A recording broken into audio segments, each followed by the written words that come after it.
నమస్తే BC news కి స్వాగతం. నా పేరు నీలిమ. ముందుగా ముఖ్యాంశాలు.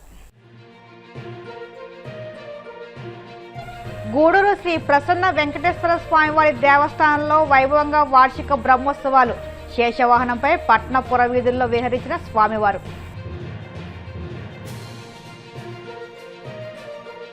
కూటమి ప్రభుత్వం అధికారంలోకి వచ్చిన 2 నెలల్లోనే విద్యుత్ ఛార్జీల పేరుతో ప్రజలపై 20,136 కోట్ల అదనపు భారాన్ని మోపింది. వైసీపీ ఎమ్మెల్సీ అరుణ్ కుమార్ ధ్వజం.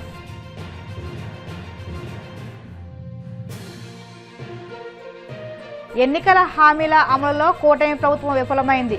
మాజీ మంత్రి చెల్లుబోయిన వేణుగోపాలకృష్ణ విమర్శలు. ఎన్నికల హామీలను కాంగ్రెస్ అమలు చేయలేదని బీఆర్ఎస్ వర్కింగ్ ప్రెసిడెంట్ కేటీఆర్ ఆరోపణ. రైతు బంధు, దళిత బంధు అంశాల్లో ప్రజలను మోసం చేశారని విమర్శ. నెల్లూరు జిల్లా గూడూరు పట్టణంలోని రాజావీధిలో వెలిసి ఉన్న శ్రీ ప్రసన్న వెంకటేశ్వర స్వామివారి దేవస్థానంలో వార్షిక బ్రహ్మోత్సవాలు వైభవంగా జరుగుతున్నాయి.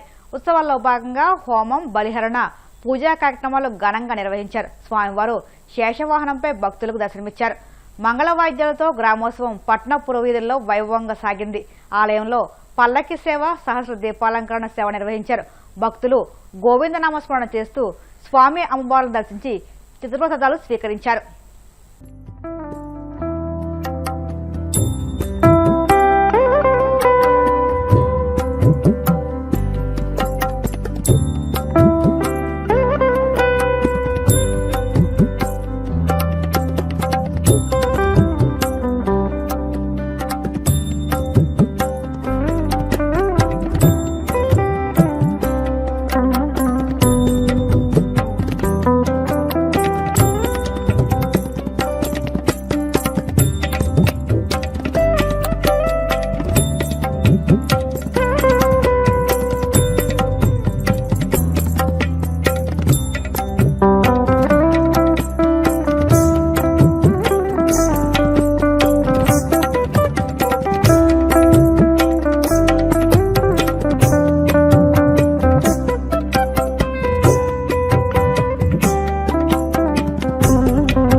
కూటమి ప్రభుత్వం 2 ఏళ్ల పాలలో విద్యుత్ ఛార్జీలు పెంచలేదంటూ మంత్రి గొట్టిపాటి రవికుమార్ విడుదల చేసిన నివేదిక పచ్చి అబద్దాల పోస్టర్ అని వైసీపీ ఎమ్మెల్సీ మొండితో అరుణ్ కుమార్ తీవ్రస్థాయిలో దుమ్మెత్తారు. తాడేపల్లి పార్టీ కేంద్ర కార్యాలయంలో ఏర్పాటు చేసిన మీడియా సమావేశంలో ఆయన మాట్లాడారు. వాస్తవాలను దాచిపెట్టిన కూటమి ప్రభుత్వం అనుకూల మీడియాలో పెద్ద పెద్ద హెడ్డింగులతో తప్పుడు ప్రచారం చేసుకుంటున్నారని మండిపడ్డారు. కూటమి ప్రభుత్వం అధికారంలోకి వచ్చిన 2 నెలల్లోనే విద్యుత్ సర్ఛార్జీల పేరుతో ప్రజలపై ఏకంగా 20,136 కోట్ల అదనపు భారాన్ని మోపి ప్రజలంటి విడిచిందని మండిపడ్డారు. రకరకాల సర్ఛార్జీలు, అడ్జస్ట్మెంట్ ఛార్జీలతో సామాన్యుడిని దోచుకుంటూ ఛార్జీలు పెంచలేదనడం పచ్చి అబద్దమని తీవ్రస్థాయిలో విరుచుకుపడ్డారు.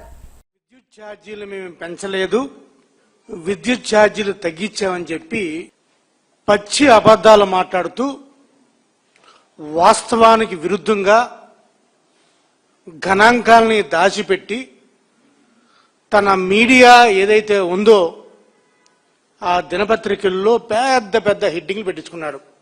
2 ఏళ్ళలో విద్యుత్ ఛార్జీలు పెంచలేదు, తగ్గించాం.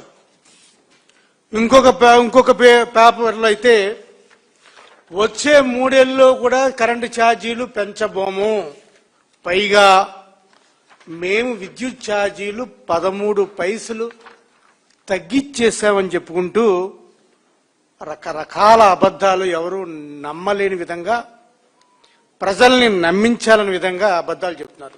ఈరోజు మంత్రి గారి స్టేట్మెంట్ ఏదైతే ప్రగతి నివేదిక అని పెట్టారో ఇది ప్రగతి నివేదిక కాదు, ఇది అబద్దాల పోస్టర్గా వైఎస్ఆర్ కాంగ్రెస్ పార్టీ అభివర్ణిస్తుంది, నమ్ముతుంది.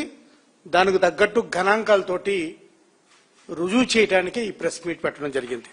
ఇక మంత్రి గారు చెప్పినట్టు మేము గత 2 సంవత్సరాల్లో విద్యుత్ ఛార్జీలు పెంచలేదని చెప్తున్నారు.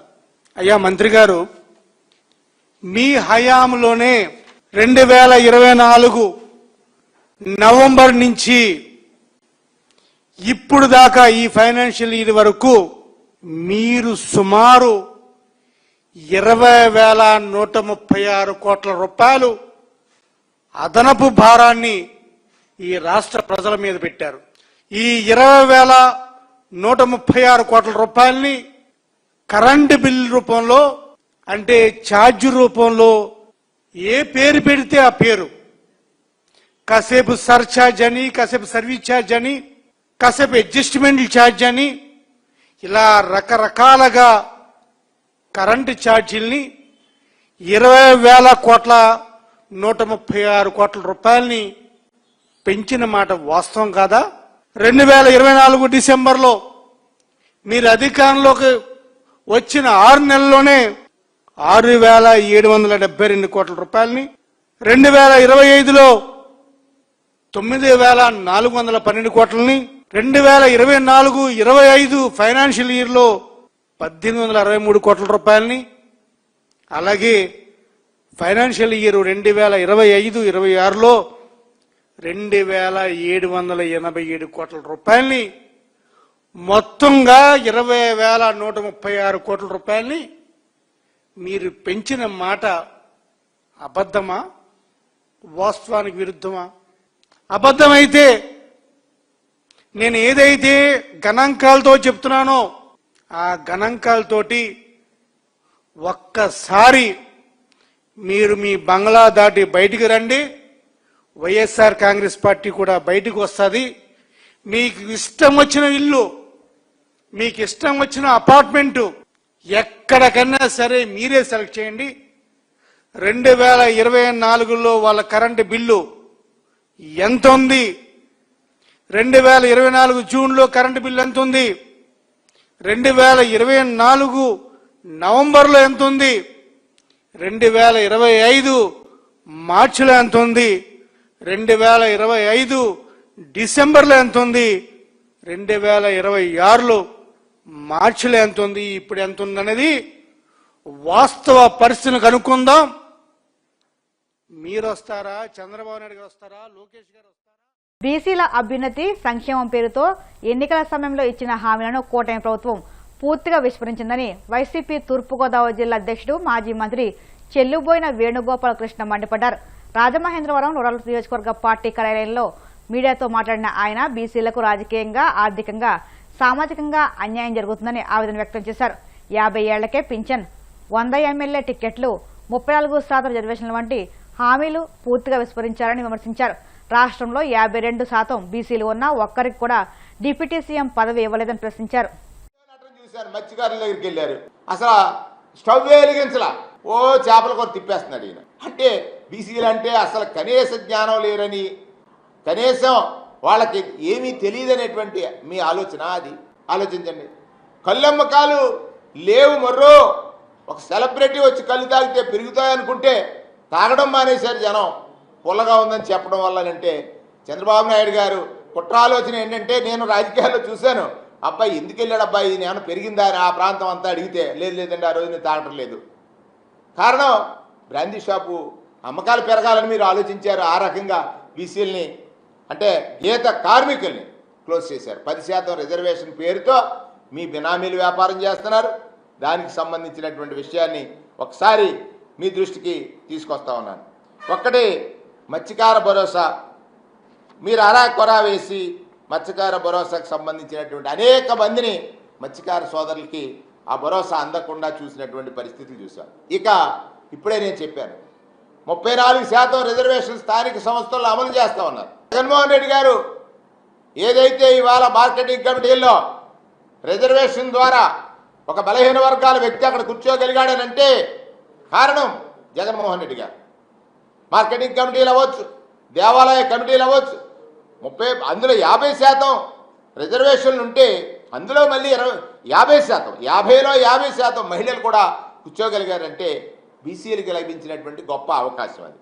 ఇవాళ మీరు 34% ఆ రోజు జగన్మోహన్ రెడ్డి గారు ఎలక్షన్కి వెళ్తున్నప్పుడు లోకల్ బాడీస్లో అడ్డుకున్న మీరు ప్రతాప్ రెడ్డి గారి చేత బిల్లు వేసి ఇవాళ మీరు డెడికేటెడ్ కమిషన్తో కాలయాపన చేస్తూ ఉన్నారు.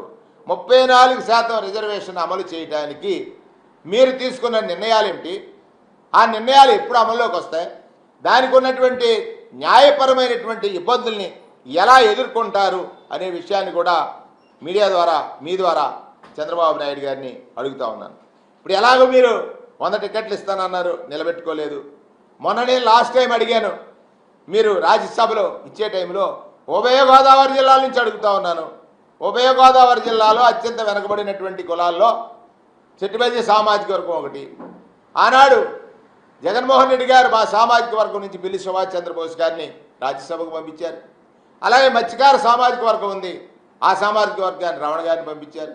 మీరు మా సామాజిక వర్గాలకు దెబ్బ కొట్టేశారు. ఎలాగంటే ఆ రమణ గారిని మరి ఎట్లాంటి ప్రలోభాలకు గురి చేశారో మీకు మీ మీ మీ ఇది తెలుసు కదా. మొన్న రాజ్యసభలు మీరు కేటాయించేటప్పుడు ఒకటేమో మీరేమో కాపు సామాజిక వర్గానికి ఇస్తారు, ఆయనేమో కమ్మ సామాజిక వర్గానికి ఇస్తారు. ఇది చాలా బాగుందండి, గేము చాలా బాగుంది.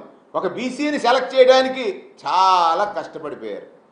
ఒక బీసీ వ్యక్తిని సెలెక్ట్ చేయడానికి చాలా కష్టపడిపోయినటువంటి పరిస్థితులు మనం గమనించినట్లయితే మీ ఎత్తుగడ ఏమిటి, ఎలా చేస్తున్నారు, బీసీలను ఎలా మోసం చేస్తారా, దానికోసం పర్టికులర్గా నేను చెప్పాను. మీరు తీసుకున్న బీసీఎల్ని సెలెక్ట్ చేయడానికి, ఎస్సీలను సెలెక్ట్ చేయడానికి మీరు తీసుకునేటువంటి ఆ చిన్న చూపు ఏదైతే ఉందో దాన్ని మీరు ఎలా ప్రదర్శించారనే విషయాన్ని కూడా మీ ద్వారా ఈ రాష్ట్ర ప్రజలు గమనిస్తున్నారనేటువంటి విషయాన్ని మీడియా ద్వారా నేను చెప్తున్నటువంటి విషయం సందర్భంగా మనవి చేస్తూ ఉన్నాను. ఆ రోజు అన్నిటికంటే ప్రధానమైనటువంటిది బీసీల ఆత్మగౌరవానికి సంబంధించి, బీసీల మనోవేదనకి ఒక నిదర్శనం. ప్రతిపక్షంలో నేను అడుగుతా ఉన్నాను, చంద్రబాబు నాయుడు గారు నిజంగా మీకు బీసీల మీద చెప్తుంటే, నిజంగా బీసీలు మీరు బీసీలకు మీరు చెప్తున్న మాట నిజమైతే 52% బీసీలు ఉన్నారు ఈ రాష్ట్రంలో. మీడియా సోదరులను అడుగుతున్నా, 52% బీసీలు ఉన్నారు. చంద్రబాబు నాయుడు గారికి ఒక్క బీసీ సోదరుడు ఉప ముఖ్యమంత్రికి పదవికి అర్హుడు దొరకలేదా? ఉప ముఖ్యమంత్రి పదవికి అర్హుడు దొరకలేదా? మీరు ఇది బీసీలని అవమానించడం కాదా? బీసీ వర్గాలను అవమానించడం కాదా అని అడుగుతున్నాను. 2014లో మీరే కేఈ కృష్ణమూర్తి గారిని ఉప ముఖ్యమంత్రి చేశారు. మీరే ఓహో బీసీలను బాగా చూశారా అనేటువంటిది వచ్చింది. మరి రెండోసారి మా బీసీలకు లభిస్తాదని. ఇప్పుడు కాసేపు ప్రకటనలు.